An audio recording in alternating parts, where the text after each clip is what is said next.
Okay, ladies and gentle dudes, here I am, getting ready for bed. Usually before I get ready for bed, I read a little books before I go to bed, and I just figured if I'm going to be reading a lot of cool books, I might as well share it with the rest of the world, right? In Japan, we say mottainai, which means what a waste, you know. Here I'm reading all these great books, and all the other people don't get a chance to read them with me, so I just thought I'd post them on my YouTube video now.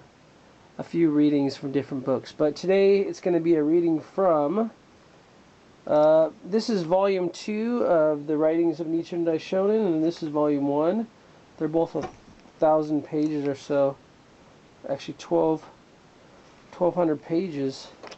Pretty thick book. These are like the Bible of Nichiren Buddhism.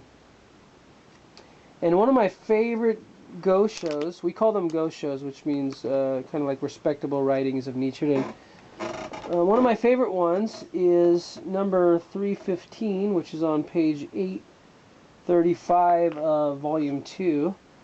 And it's a long title. It's called The Unanimous Declaration by the Buddhas of the Three Existence regarding the classification of the teachings and which are to be abandoned and which upheld, written by Nichiren. Now, the great thing about this sutra, as this was my favorite sutra long before I realized that some other people in other sects of Nichiren Buddhism, which we won't go into, actually think this is one of the writings that were not really written by Nichiren, which is, I think, a complete fallacy. I was going to say a different word, but I'm not going to say it. Anyway, I believe, this is my own take on this writing, because I've been studying the 2,000 or more pages of the Writings of Nichiren Daishonin, and kind of coming to my own conclusions based on what's written in here. This says, the background of the work says it's generally recognized that this was written at Mount Minobu in 1278, but my take on it is sometime in about, what, 1278, it says 1279, sorry, in about 1278 he said, I completed my mission in this life, but he doesn't at all say what that is, and of course people have taken that to be he wrote some special Gohonzon, but there's no proof of that in any of the Goshos. So as a historian, I don't want to take, you know, just people's hearsay about what that means or what it doesn't mean. So I try to go by what's based on the writings of the founder of our school of Buddhism, and in that he doesn't have any real explanation of what he did in that year that he claims to have finally completed his mission in life. So my belief is that this Gosho is actually what he was referring to in that letter where he said he had completed his mission. So I'd like other people's takes on that idea too, because there might be some other Goshos. I think there was other Goshos around this time which are his most profound writings of all of his writings, and I think this is one of them.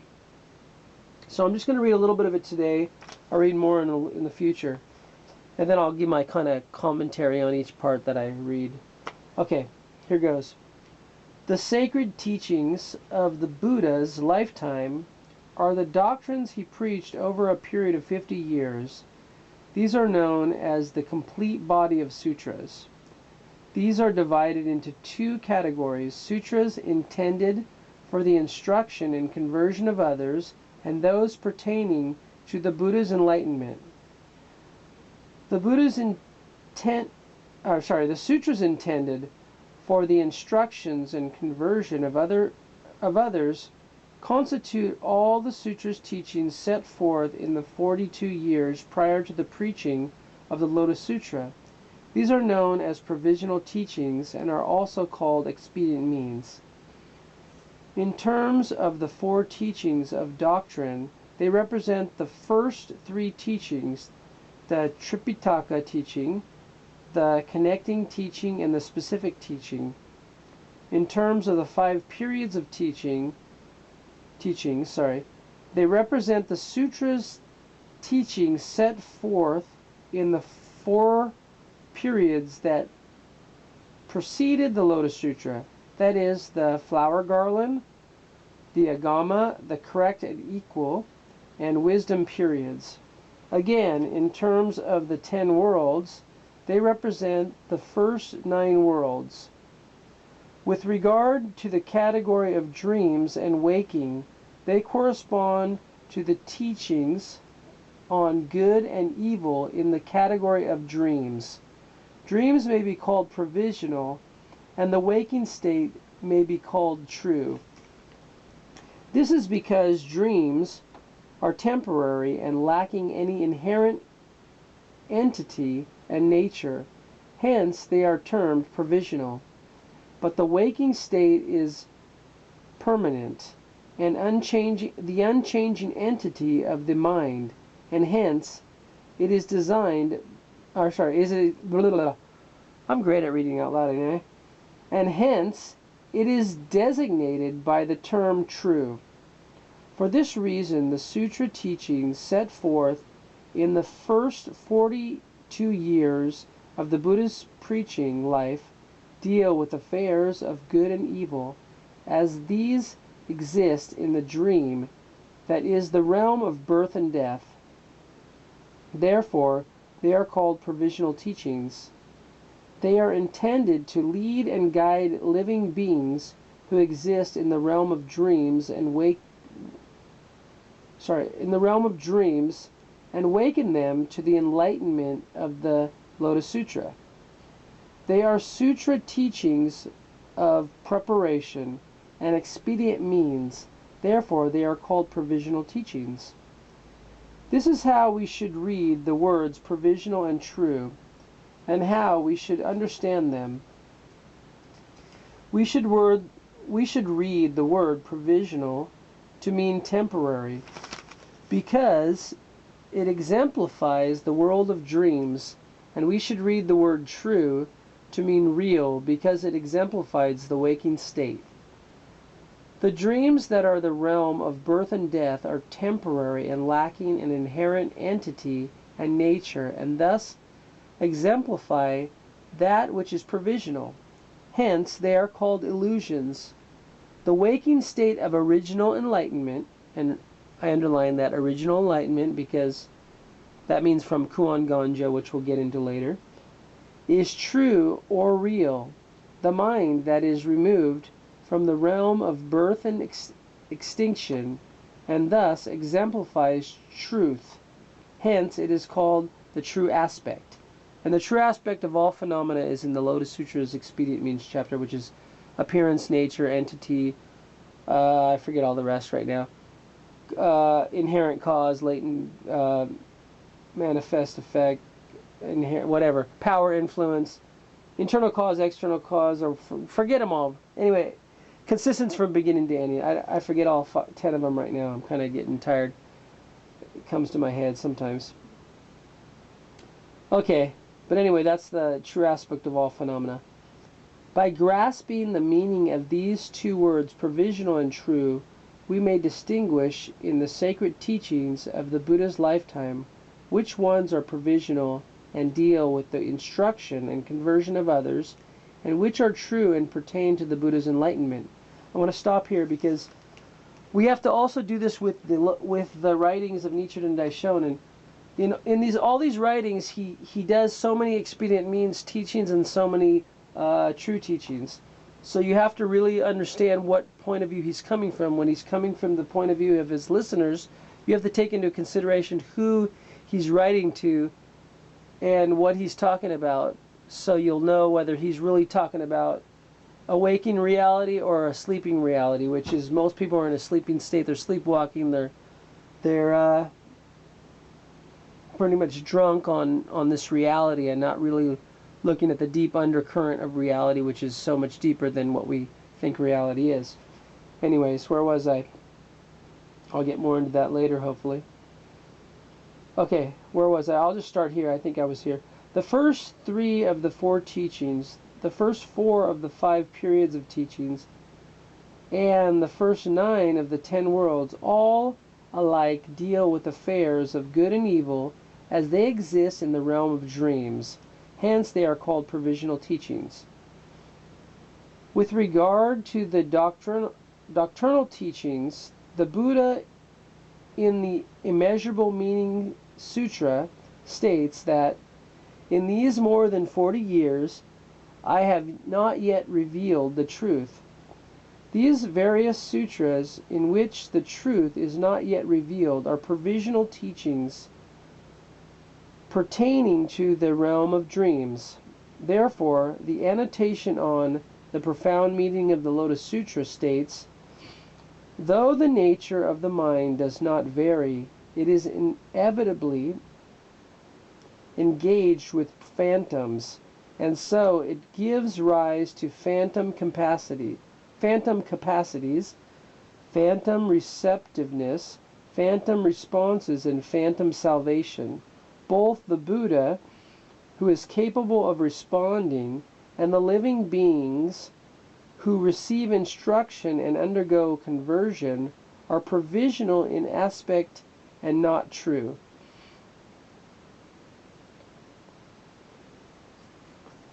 Okay, this passage is saying that these teachings are all expedient means relating to the realm of dreams and phantoms. The words, though the nature of the mind does not vary, mean that the nature of the mind when it is viewing dreams and the nature of the mind when it is wakened is one uniform mind nature and never varies. However, there are two types of events viewed by the single mind: the false events encountered in dreams and the true event of a time of waking. But though we realize this, we know that both are simply the working of one's own mind. Therefore, Great Concentration and Insight states, quote, in the four universal vows set forth in the first three of the four teachings, distinctions between both the doer and the ones who receive the doing are wiped out. End quote. The four universal vows declare, quote, living beings are numberless. I vow to save them. Earthly desires are countless. I vow to eradicate them. The teachings are endless. I vow to master them. Enlightenment is supreme. I vow to attain it. These are the four universal vows of a Buddha. The doer in the thus come one, the doer is the thus come one, and the ones who receive the doing are living beings. The passage of commentary is explained that in these four universal vows set forth in the first three of the four teachings, the Buddha who carries out the act of saving and the living beings who are saved all belong to the dream realm of right and wrong. I'm going to get more into this later on, but I'm studying a really fascinating study of consciousness called access consciousness, which it's all about getting rid of this duality of thinking of right and wrong, good and bad, and all the other dualities that we constantly stay in.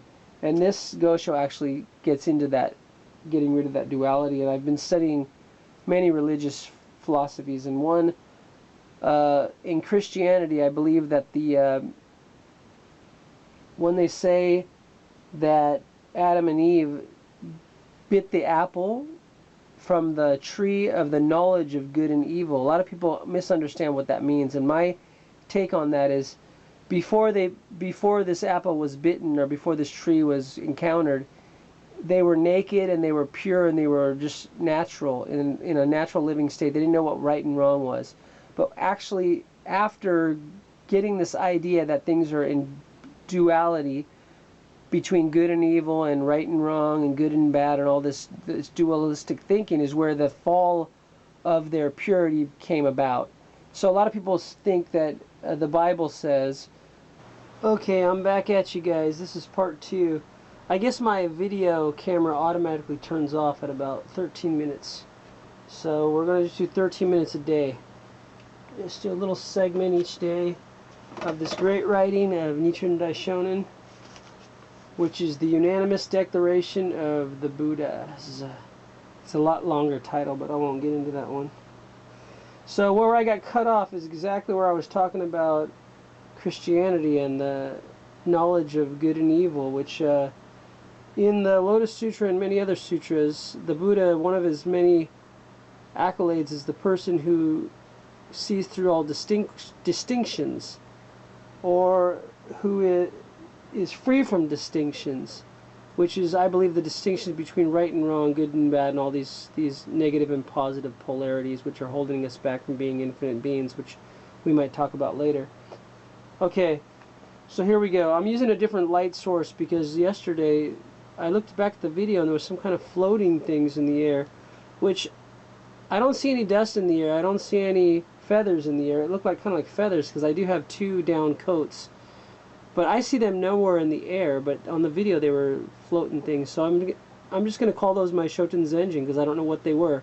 Because I have really good eyes and there's nothing floating in the air here. But on that video, how I had the light set up, for some reason it looked like there was floating things in the air. So who knows?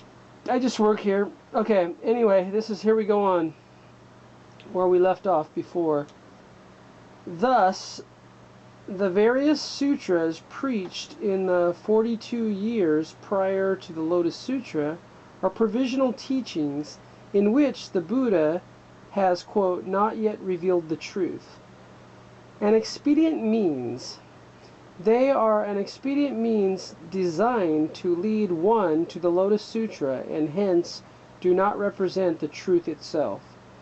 The Buddha himself acknowledged this fact when he grouped the works preached in the first 42 years together, and then, in preparation for the preaching of the Lotus Sutra, preached the Immeasurable Meaning Sutra to serve as an introduction for the Lotus Sutra.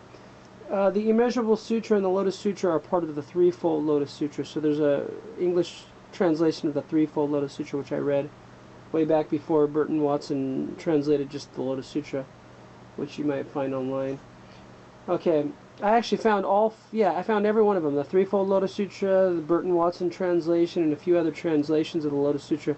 All free online. I put them on my Kindle, so I read them all. Different versions. It's really kind of cool. Okay, where was I? Okay. So, this was an introduction to the Lotus Sutra. And in it made a declaration regarding the classification of the teachings in terms of their relative worth. This declaration no one can controvert, nor can any doubt be cast on it. Therefore, the profound meaning of the Lotus Sutra says the 9 worlds represent the provisional, and the world of Buddhahood represents the true. The 9 worlds that are provisional are the teachings set forth in the first 42 years. The world of Buddhahood that is true is that which was preached in the last 8 years, namely the Lotus Sutra. Therefore, the Lotus Sutra is called the Buddha vehicle. The births and deaths occurring in the 9 worlds exemplify the principles underlying a realm of dreams, and hence they are called provisional teachings. The eternal abiding nature of the world of Buddhahood exemplifies the principles of the waking state, and hence it is called the true teaching. I underlined this little part here, which is the eternal abiding nature of the world of Buddhahood. And this is where, in the Gosho and in the sutras, over and over, this idea of the eternally abiding nature of Buddhahood, which means it's from time without beginning. If it's eternal, it's both forward in time and back in time, eternal. So that's what we mean by the my name of my radio program is the from time without beginning. It's over and over quoted in the Gosho, this idea. So people that think that this is not an idea from Nichiren Buddhism or from the Lotus Sutra are kind of like a little wacky. But anyway, we won't get into that. Okay, therefore, We may say that the teachings set forth over a period of 50 years, the sacred teachings of the Buddha's lifetime, or all the various scriptures, are made up of the provisional teachings preached in the first 42 years, which are designed for the instruction and conversion of others, and the true teachings set forth in the last 8 years, which pertain to the Buddha's enlightenment. Together, the two make up a period of 50 years. These two periods, or these two terms, provisional and true, thus provide a mirror in which one may perceive the real nature of the teachings without doubt and misunderstanding. Therefore, if one practices the Tripitaka teaching, thinking that after 3 asamkhyas and 100 major kalpas, one may in the end become a Buddha, then one must generate fire from one's body, reducing the body to ashes and entering extinction, and thus destroy oneself. If one practices the connecting teaching, thinking to become a Buddha after 7 asamkhya and 100 major kalpas, then likewise, as in the previous case, one must reduce the body to ashes and enter extinction, and thus destroy oneself, leaving no trace or form behind. I'm just going to go over some of these words. Asamkhya is a very long period of time, which for some, I can't remember which one it was 10 to the 56th power or 10 to the 64th power. But it's one of those. And a kalpa, it says major kalpas. A kalpa is the time period that a planet generates. It goes through a kalpa of generation, a kalpa of continuance, a kalpa of decline, and a kalpa of disintegration, and a kalpa of regeneration again. So these are the 5 phases of everything in the universe, but the kalpa is basically the life cycle of a planet. So it's some people call it an eon or more, or whatever. Every planet has a different kalpa system anyway. Okay. And if one practices, I'm going to bring the slide a little bit more, and I hope my little Shogun Zenjin friends don't come along with me on this. I don't see any. Oh, I do see a little possible dust in the air. But on the film, it sure was big dust. Oh yeah, I see a little more dust. Hey, I had to dust and clean some more. Okay, but anyway, don't mind my dust. It's all good dust. And if one practices the specific teaching, thinking to become a Buddha after 22 great asamkhya and 100, 1,000, 10,000 kalpas, this is to become a Buddha of the provisional teachings in the dream realm of birth and death. Seen in the light of the waking state of the original enlightenment of the Lotus Sutra, the Buddhahood of the specific teaching is not true Buddhahood, but a goal achieved in the realm of dreams.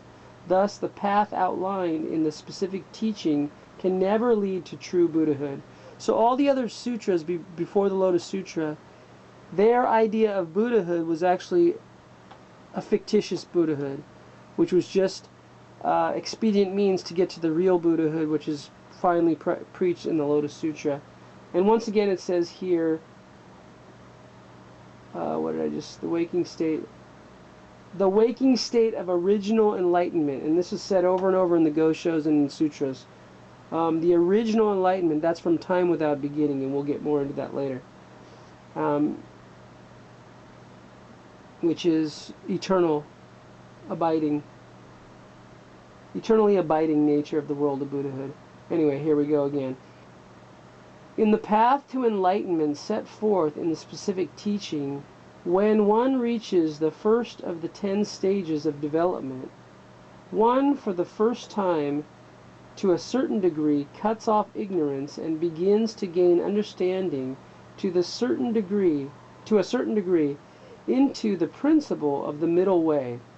But when one does so, one realizes that the specific teaching represents the three truths as separate entities not fused together. One thereupon shifts to the perfect teaching, becoming a believer in the perfect teaching, and thus no longer remains in the category of those who embrace the specific teaching.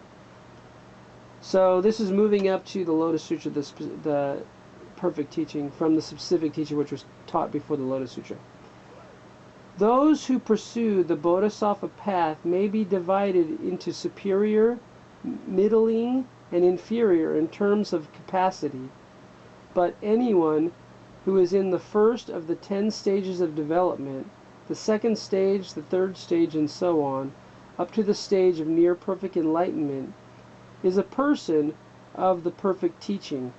Therefore, in the system outlined in the specific teaching, there is in fact no real attainment of Buddhahood.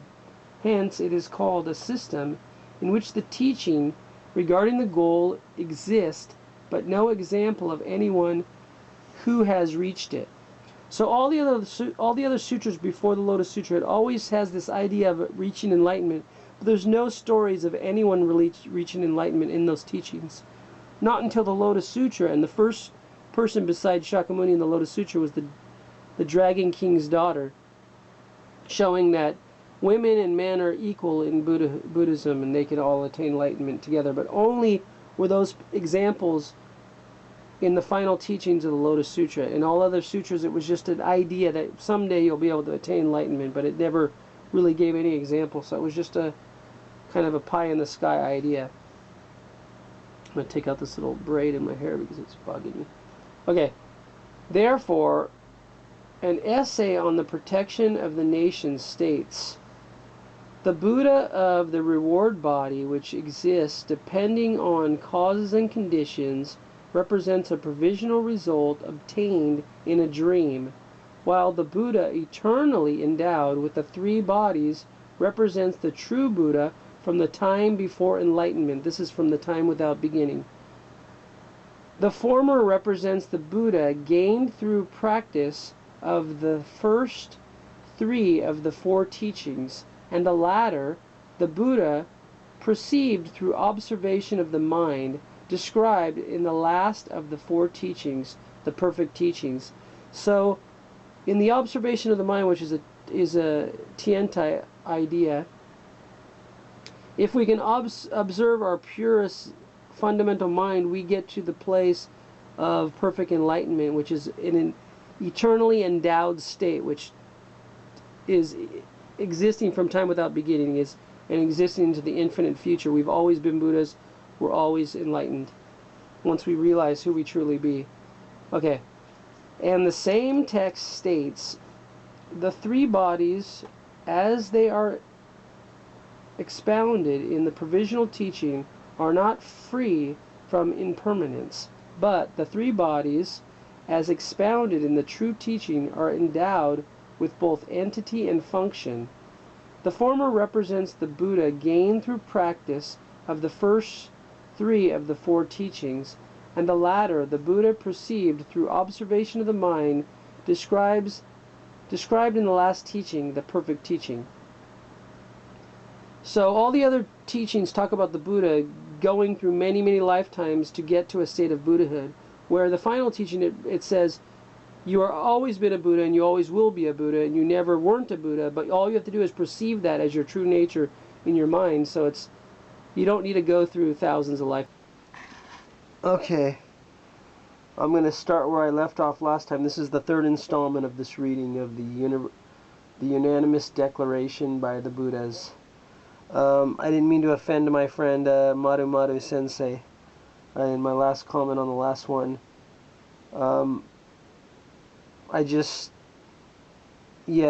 Japanese culture and American culture are very different, and we don't see any problem reading the Gosho while we're sitting in bed with our... I would be sitting here naked if I wasn't making a film, because I usually sleep naked, and I don't mind reading the Gosho when I'm naked, but actually it's kind of too cold right now. It's almost spring, it's almost here and almost getting warm enough so I can sit here naked before I go to bed. But also in Japan, well, if you show nudity, even if you show it on a porn site in Japan, you can be thrown in jail, which is kind of crazy. Anyway, we won't get into all that because I'm feeling kind of getting over the flu and I don't want to get into commentary today. Let's just read. One should make certain that one clearly understands the meaning of these passages of commentary. The provisional teachings represent a difficult and arduous method of practice in which one only occasionally attains Buddhahood, and that is a provisional Buddhahood in the realm of dreams. Viewed from the standpoint of the waking state of original enlightenment, it is not true Buddhahood. And if such a path cannot lead one to the Buddhahood that represents the highest goal or reward, then it is a system in which the teaching exists but no example of anyone who has fulfilled it. How can such a teaching be called true? To adopt and attempt to carry out such a teaching is to mistake the true nature of the sacred teaching of the Buddha. The Buddha in his preaching left proof that Buddhahood cannot be gained through the first three of the four teachings, thus opening the way to fulfill understanding for living beings of this latter age. Opening the way to full understanding for living beings in this latter age. Okay. Living beings in the 9 worlds sleep in an ignorance that accompanies them each moment of their lives, drowned in dreams of the realm of birth and death, forgetful of the waking state of original enlightenment, clinging to dreamlike rights and wrongs, moving from darkness into darkness. For this reason, the thus come one enters this dream realm of birth and death in which we dwell, speaks in the same dream language as living beings with their topsy-turvy thinking, beckons to these living beings in their dreams, speaks to them of distinctions between good and evil as they exist in the realm of dreams, and in the way, bit by bit, leads and guides them. But because the affairs of good and evil in this dream realm are so manifold in nature, so endlessly and boundlessly varied, he first of all addresses himself to the good, establishing 3 categories of superior, middling, and inferior good. This is the doctrine of the 3 vehicles, the voice-hearer, the cause-awakened one, and the bodhisattva.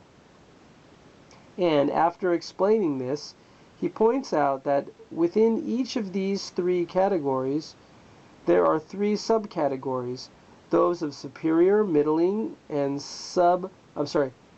inferior capacities.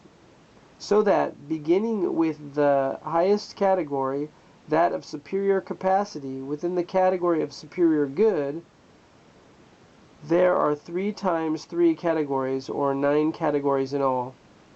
But all these categories belong in the end to the right and wrong, or good and evil, as they exist in the dream realm of birth and death in the 9 worlds. And all these distinctions represent erroneous views, the way of the non-Buddhists. This is the view set forth in Dwelling into the Essentials. This is a writing by Mialo. But then he explains that the goodness of mind of the highest category, that of superior capacity, within the category of superior good, represents the principle of the waking state of original enlightenment, and hence may be called the root or basis of goodness. At this point, because the listeners are utilizing the power of distinguishing between good and evil as they exist in the realm of dreams, they can begin to understand the principle of the true aspect of the original mind in the realm of wakefulness. At this time, the Buddha points out that although one speaks of two different phenomena, dreams and the waking state, false affairs and true affairs, the mind underlying these is a single entity in either case. When it encounters conditions leading to sleep, it becomes the mind of dreams, but when sleep has passed away, it is the mind of the waking state. In either case, the mind is a single entity, he explains. But in order to lay the groundwork for opening and merging of the dream realm and the waking state, he has earlier preached an expedient means. This addresses the doctrine of the middle way, as it is explained in the specific teaching. Thus, because the principle of the mutual possessions of the 10 worlds, or of all phenomena perfectly fused and integrated, had not yet been made clear, no one could in fact attain Buddhahood. Therefore, we may say that from the Tripitaka teaching up through the specific teaching, all the 8 teachings set forth in the first 42 years of the Buddha's preaching life are in all cases expedient means and deal with the good and evil in the realm of dreams.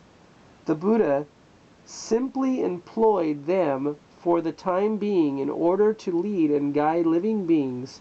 They are expedient means used as a type of preparation.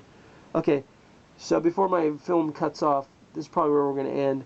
But anyways, all the first 48 years of his teachings were all for those time periods that he was teaching, and he said after his 5th 500 years after he dies, which is the beginning of the latter day of the law, he'll finally be able to be a time for his true teaching, which was expounded in the Lotus Sutra.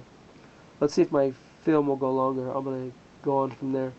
However, within these various provisional teachings, there are some that fall into the category of expedient means and some that fall into the category of truth.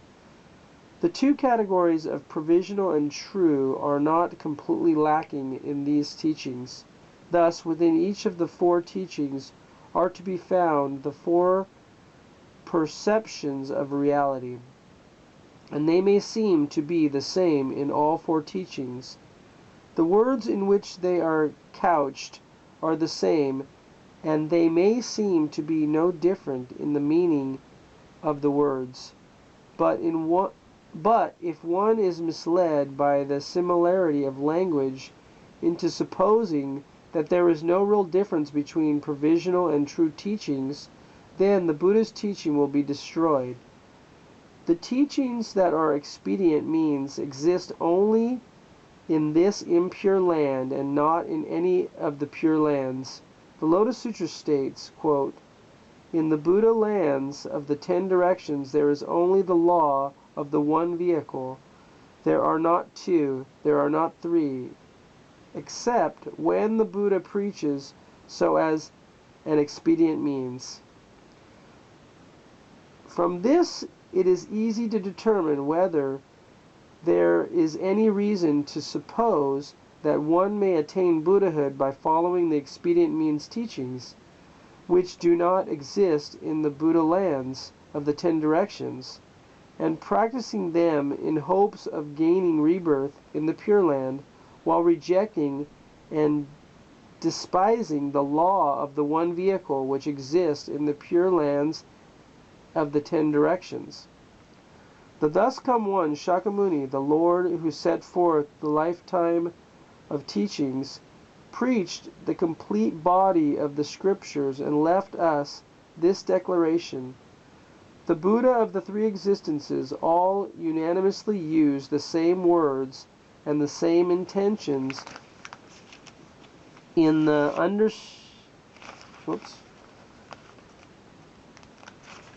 These pages are so small because there's so many pages in this book. Okay.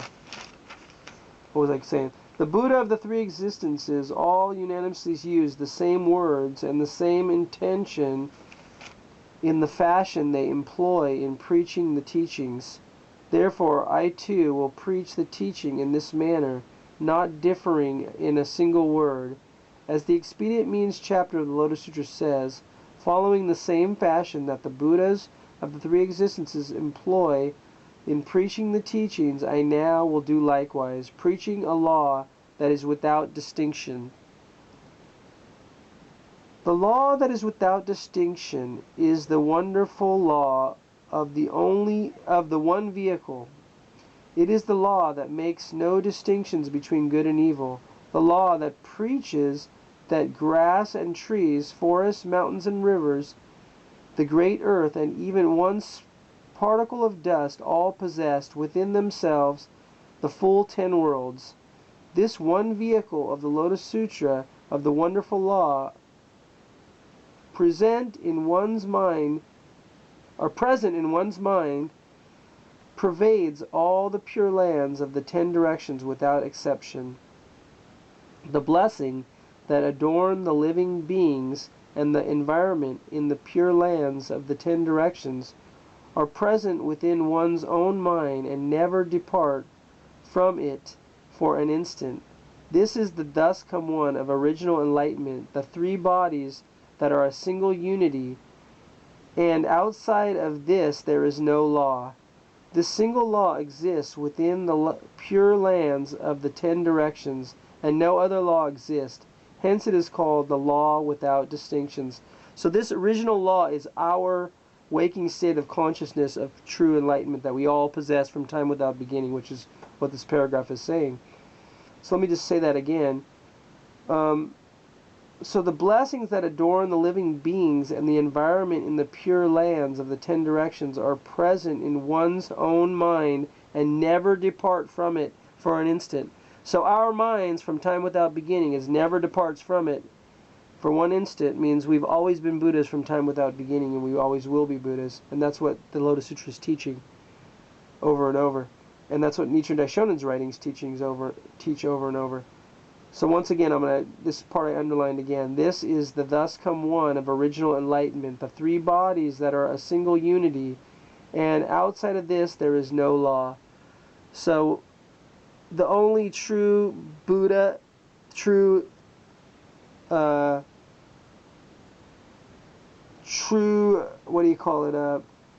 I'm going to talk about the Daigo because this idea that there's some kind of a great Gohanzen better than any other Gohanzen, better than the Gohanzen inside our life is a myth.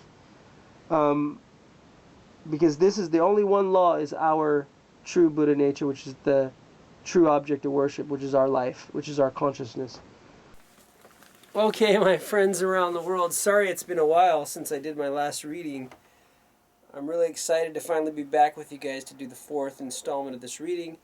And to celebrate it, I busted out my much more expensive camera, which won't cut off at 13 minutes and 33 seconds like the last one did.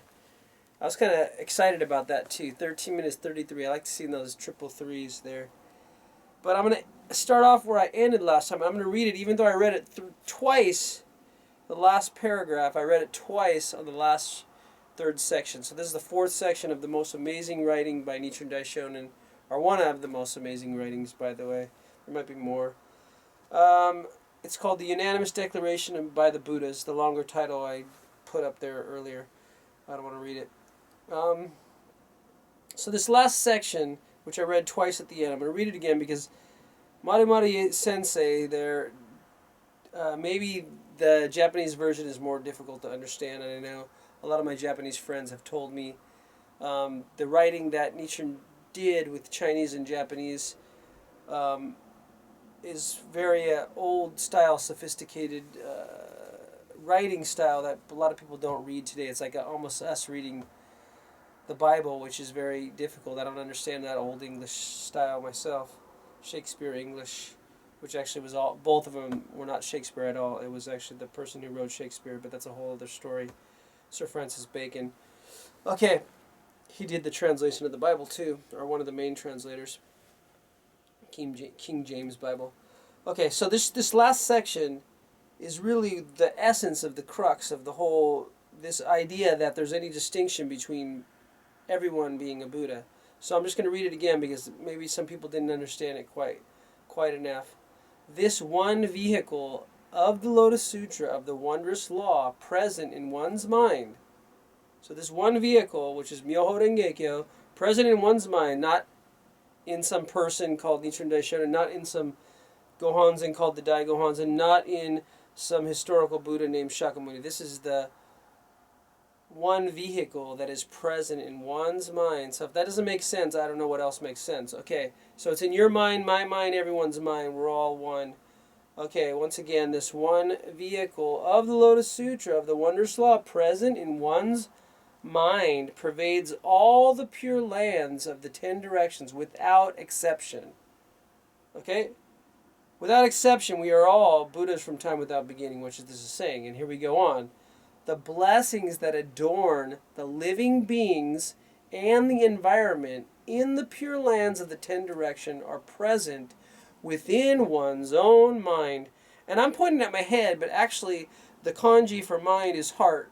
So the Chinese characters were much more true to what your true mind is. I keep pointing up here because that's the Western idea of the logical mind, but the larger mind is the heart. We know that now from the Heart Math Institute and from other studies of the heart. It's got more neurons than actually the brain has, but anyways, that's a long discussion. So the mind is the heart and the head, brain. Okay, so I'm going to start pointing down here as I say this anymore. This one vehicle of the Lotus Sutra, of the Wondrous Law, present in one's own mind, I'm going to point down here, pervades all the pure lands of the 10 directions without exception. The blessing that adorn the living beings and the environment in the pure land of the 10 directions are present within one's own mind, and I'm pointing at my heart because that's where the mind is, and never departs from it for an instant. Never departs means it's always been there, always will be there, which is time from out without beginning, which we'll get into more on about that. This is the thus come one of original enlightenment. This is the thus come one of... Thus come one means the Buddha. From original enlightenment means from time without beginning. If this is what's in your mind and in your heart, there's nothing outside of that. So you are a Buddha from time without beginning. This paragraph is saying it.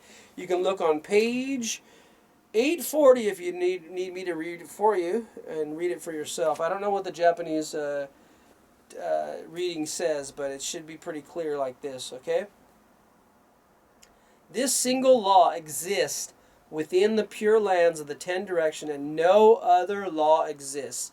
That means there's no law in some artificial enshrined scroll that someone wrote, whether it was Nichiren or someone else. It doesn't really matter, because that's not the law. The law is in our own mind, and I'm pointing at my heart now because that's the stronger mind than the one upstairs. Okay, the single law exists within the pure land of the 10 direction, and no other law exists. Hence it is called the law without distinctions. And of course in the Lotus Sutra it says, I made a great vow to make all people equal to me with no distinctions. This is what Shakyamuni said to his greatest disciple, Shariputra. You can call him Gautama if you want, or you can call him any other number of names you want to call him, but I just call him Shakyamuni. The Buddha means the awakened one. And whatever title you want to give him, it doesn't really matter. Because we are all awakened ones. And this paragraph said it perfectly. I don't need to say any more, but I'm going to go on because there's a lot more deeper things in this. But I just started off with what I ended with last time. And here we go on, reading on page 840 in the second volume of the Writings of Nichiren Daishonin. Okay, to fail to practice this wonderful law of the one vehicle, but instead to seize on the expedient means teachings, which do not exist in any form in the pure lands, and hope thereby to attain Buddhahood, is the most deluded of delusions. Okay, so believing that there's a Gohonzon outside of yourself called the Dai Gohonzon, or the one in my room, which is over here, which I don't want to make a video of, and thinking that's the true Gohonzon when your life is the true Gohonzon, is deluded beyond delusions, what he's saying here. Okay, or to think that the Buddha, a historical figure, Gautama, Shakyamuni, Siddhartha, whatever you want to call him, the awakened one, the thus come one, is the actual object of devotion, or the law is a deluded form of Buddhism, according to this paragraph, because the only one is the one that's in your heart. Okay, going on. After Shakyamuni had attained Buddhahood, he then returned to this impure land, and in order to enable the living beings of the impure land to enter the realm of Buddhahood, he gradually led them and guided them by preaching the expedient means teachings. This is what is called the teaching intended for the instruction and conversion of others. Hence, these are referred to as provisional teachings or as expedient means. So all teachings before the Lotus Sutra are all expedient means, and all teachings that teach according to the understanding of the people listening, not according to the understanding of the thus come one or the enlightened beings, which we all are, which is what the last sutra, the Lotus Sutra, or the last threefold Lotus Sutra, was preached about. Okay, that is the only true teaching of the thus come one, because he said it himself in that teaching. All the other one were just provisional teachings. He kind of did a step preparatory teaching to finally get to his final teaching, which is the Lotus Sutra. Okay, the nature of the doctrine that pertain to the instruction and conversion of others is in general, let me read that again. The nature of the doctrines that pertain to the instruction and conversion of others is in general, as I have outlined it here.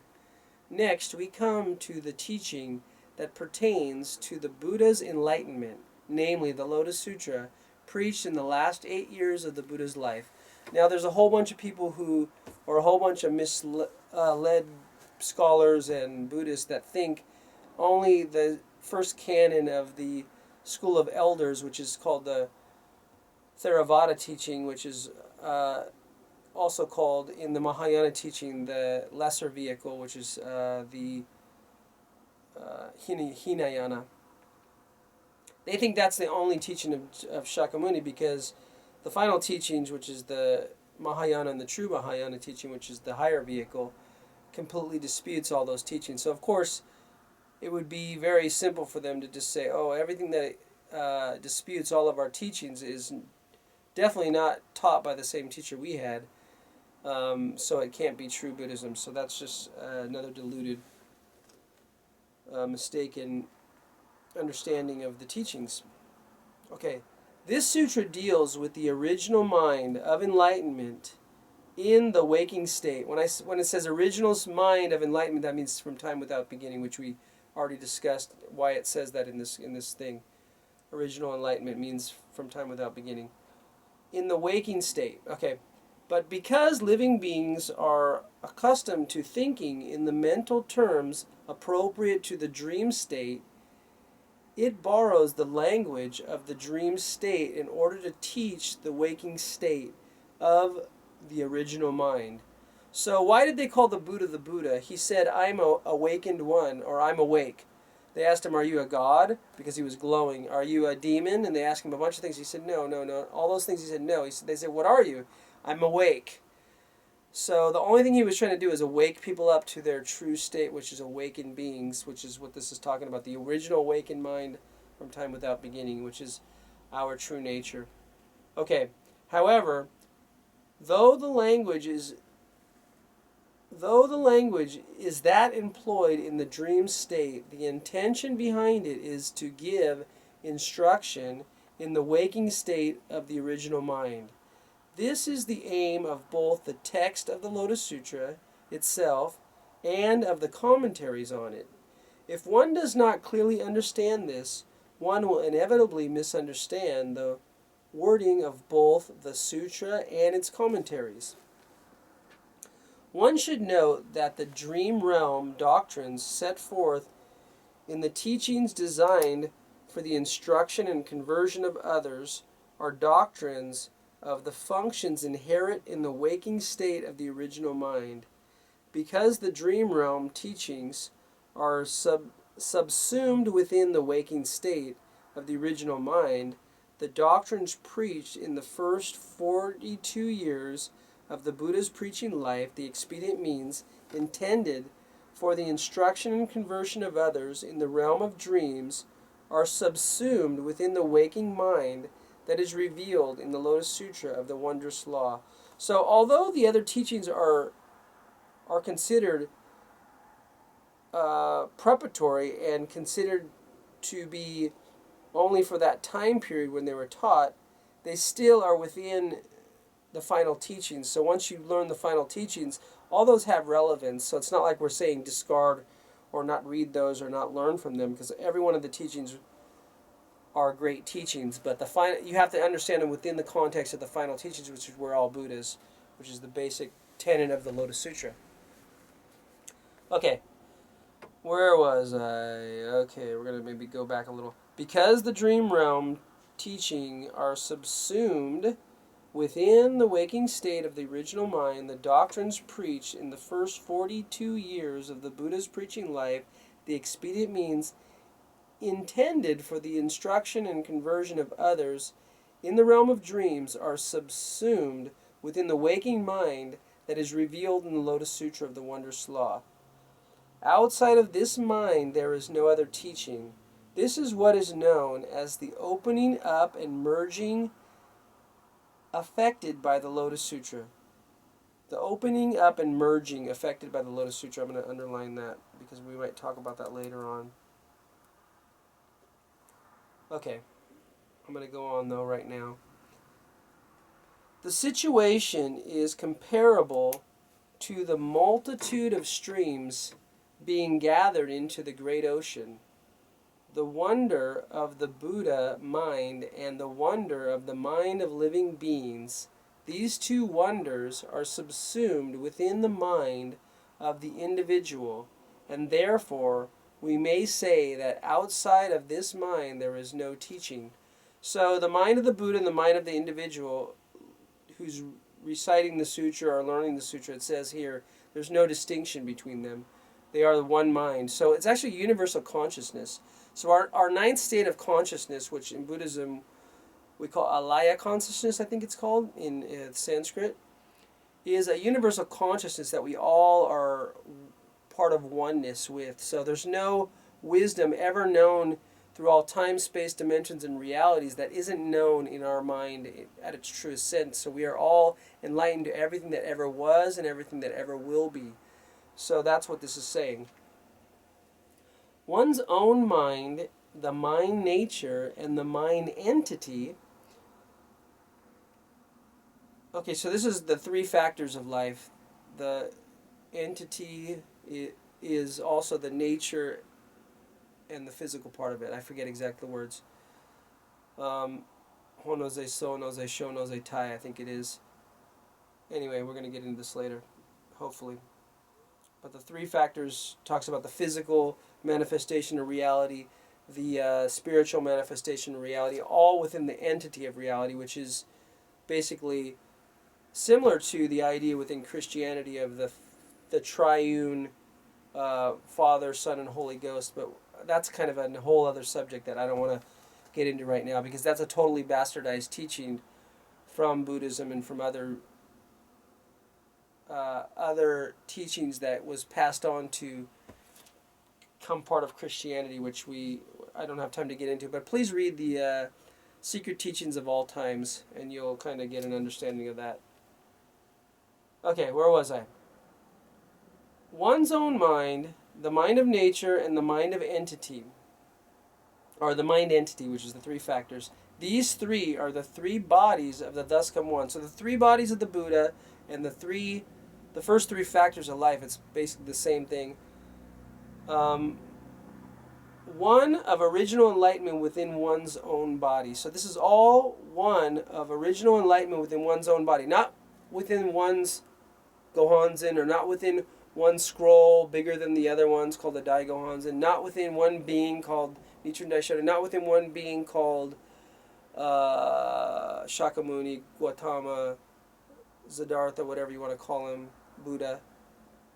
This is within one's own mind or one's own body. Okay, there's no separation between mind and body in Buddhism. What is that, Shiki Shinfuni, I think? Okay, maybe I got the kanji wrong there. It's been a long time since I said it in Japanese. But the oneness of body and mind is the term here that's going one of original enlightenment within one's own body. Okay. This is what the Lotus Sutra means when it speaks of the three factors. There we go. Appearance, nature, and entity. Honoze so, honoze sho, honoze tai, right? Okay, the appearance, the thus come one of the manifest body. Nature, the thus come one of the reward body. And entity, the thus come one of the Dharma body. So the three bodies of the Buddha are the three factors of life, which is in everything, whether it's this printer here or this light here, or this bed sheet, or this goofy old 60s. These were hand-me-downs. Curtains, or this old clunker bed here. It's all part of the three factors of life, so it's all original enlightenment. The thus come one of original enlightenment, here we go again, marked by these three factors, embodies in flesh the phenomenal realm of the 10 directions, has for his mind nature the phenomenal realm of the 10 directions, and takes on for his appearance the auspicious features of the phenomenal realm of the 10 directions. Thus, one's own body becomes the body of the thus come one of original enlightenment, endowed with the three bodies. It pervades and embraces the whole phenomenal world and manifests the functions of a single Buddha. Hence, as the Buddha explained in his preaching, all phenomena are manifestations of the Buddhist law. So all phenomena, which is you, me, and everything else we want to pray to, we want to call our true object of worship or whatever, it's all phenomena, it's all a manifestation of the Buddha law. And in the Nirvana Sutra, the final sutra right after the Lotus Sutra, right before he passed away, he says, rely on the law, not on the person. So this is the law where he's talking about. The law of your own consciousness, of your own true being. When he did so, all the beings who were all the beings who were seated in the assembly, this is the assembly in the air at Eagle Peak, the 4 kinds of believers, the 8 kinds of non-human beings, the animals, the non-Buddhist believers, all without a single exception instantly cast off the distorted vision and distorted thoughts of delusion, returned to the waking state of original enlightenment, and thus attained the Buddha way. Okay, so the Gohonzon, which I'm not going to show here, but you can, a lot of people posted them on the internet. I'm not really into posting them on the internet. I don't have a right, wrong, or opinion about whether that's right or wrong, and I don't want to judge anyone, but, you're looking at a Gohonzon right here, so if I'm on the internet, so could a scroll be on the internet. But this ceremony in the air, which has all the different beings, which we're talking about here, all the demons and all the different Buddhas and all the different Bodhisattvas and all these different beings that are all seated in the assembly in the air, is what the Gohonzon is, just a depiction of that in writing. So, but the actual real Gohonzon is the one which this is talking about in our life. Okay, we'll go on. And luckily I can go longer than 13 minutes now with this camera, so let's see how long I'm going to go before I get tired. This is just to make up for all the time I've been since my third installment. Okay, the Buddha is like a person awake, and living beings are like persons dreaming in the Buddha way.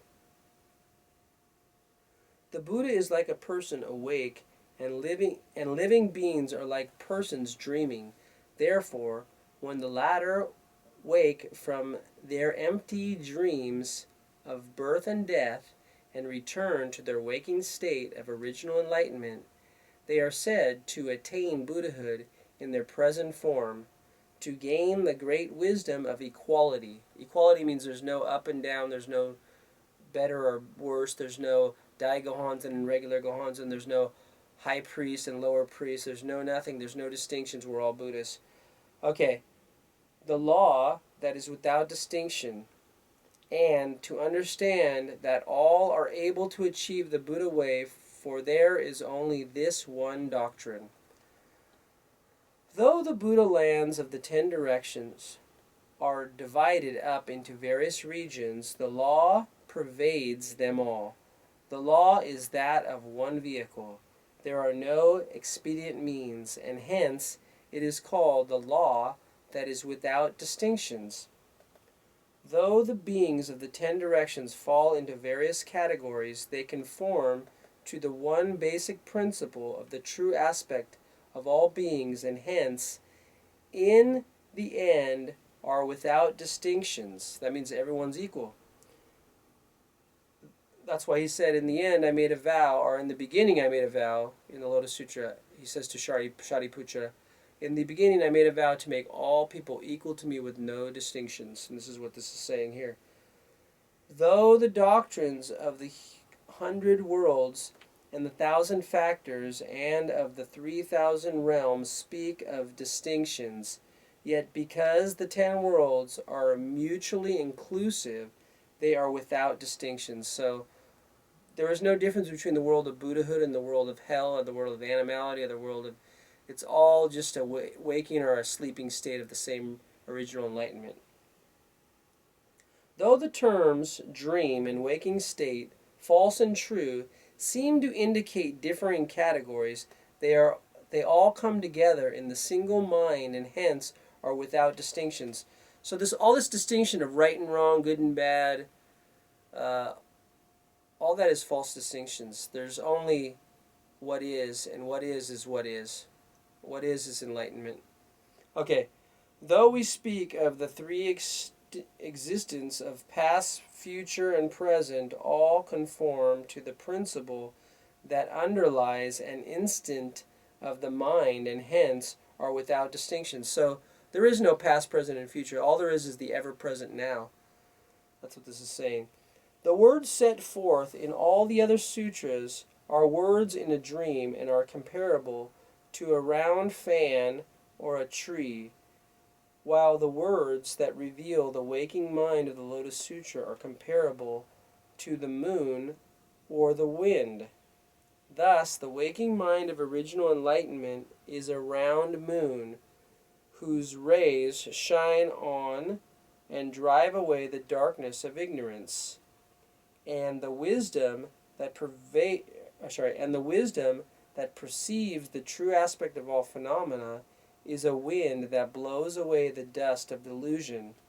Thus, through the dream worlds that are like a fan or a tree, we come to understand the waking mind that is like the moon and wind, and in this way we can dispel the last remnants of the dream realm and return to the waking state of the original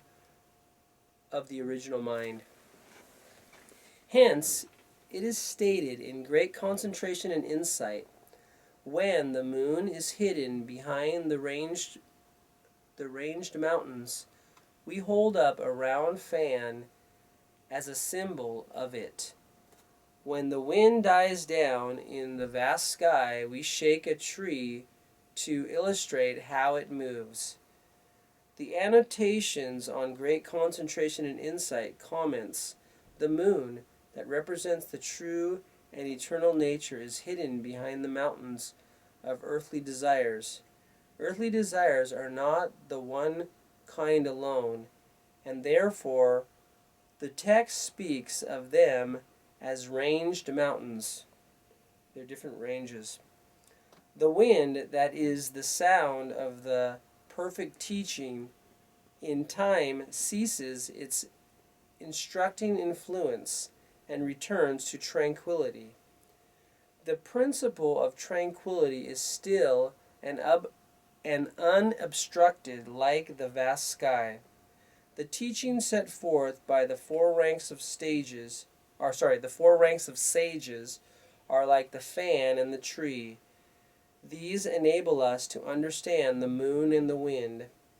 Another commentary says, the clouds that are the earthly desires of the dream realm heap up like mountains, and the 84,000 dust-like cares or delusions hide the round moon that is the mind nature of original enlightenment.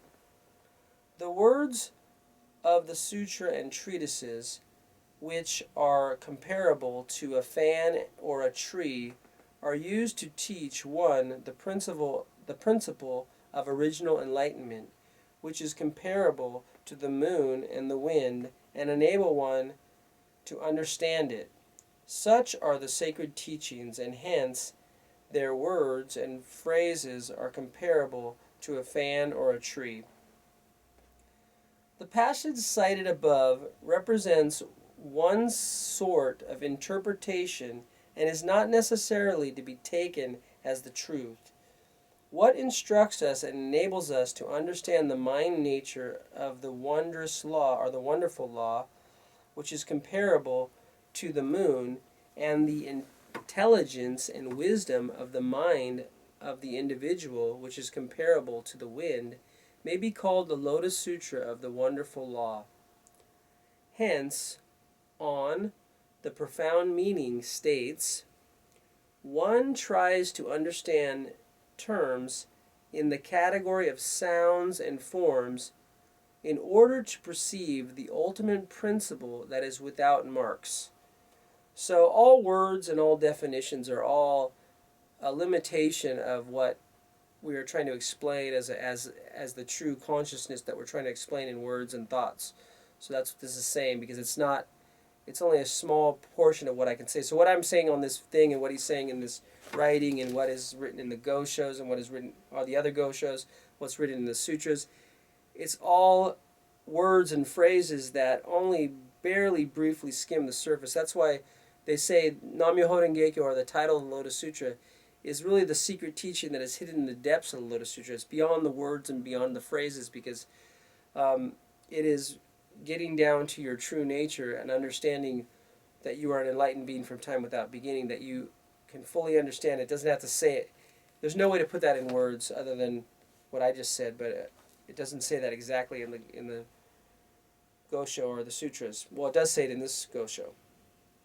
That's why I'm reading it, because this is one of the most profound ones. Okay.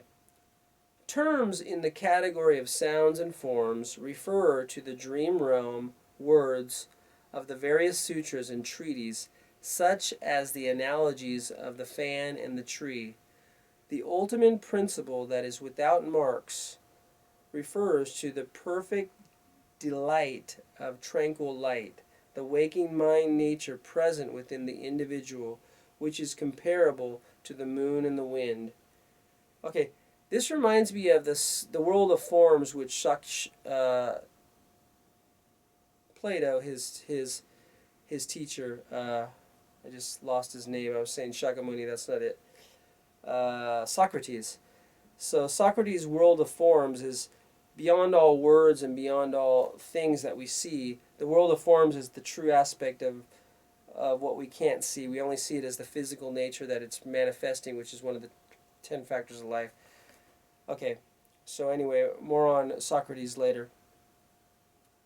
This perfect delight represents the harmonious unity of the sentient beings who dwell in the phenomenal realm of the 10 directions and the lands which support and surround them in the phenomenal realm of the 10 directions. Thus the living beings and their environments are one, and the 3 bodies of the Buddha are a single body. The 4 kinds of lands are not differentiated, but come together in the one Buddha of the Dharma body. The self made up of the 10 worlds of the Dharma body, the mind made up of the 10 worlds of the reward body, and the form made up of the 10 worlds of the manifest body. Outside of the 10 worlds, there is no Buddha.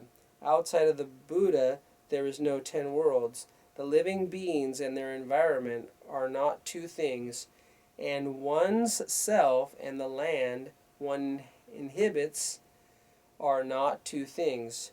Because the phenomenal realm of the 10 directions is the body of the single Buddha, it is called the land of tranquil light, and for this reason it represents the ultimate principle that is without marks. Without marks means there's no distinctions. So I'm going to end right there because that's a perfect place to end. And this time I'm going to hopefully use my pencil if I still have pen, if I still have it. No, I don't have it. I'm going to put a little mark here with my folding. So the reason I'm going to end there is because that's pretty much all you need. If you didn't read the rest of this Gosho, but I would stay tuned because there's gets more profound stuff in here.